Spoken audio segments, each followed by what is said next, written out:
ফাতেমা যা কিছু মনে ভাবত, রাতের বেলা সেই জিনিসটা তার বালিশের পাশে পড়ে থাকত।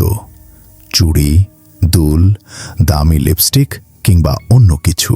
ওই জিনিসগুলো যা সে শুধু সামনের দিকে তাকিয়ে পছন্দ করেছিল, কিন্তু সেই কথা কাউকে বলেনি।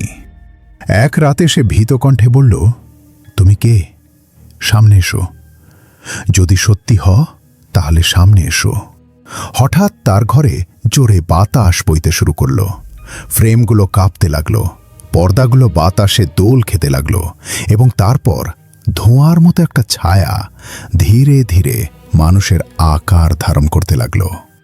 ফাতেমা এক জায়গায় স্থির হয়ে গেল। তার সামনে একজন যুবক দাঁড়িয়েছিল, সুন্দর, কিন্তু তার চোখে অমানবীয় ঝলক ছিল। সে নরম কণ্ঠে বলল, আমার নাম জামিয়া, আমি একটা জিন।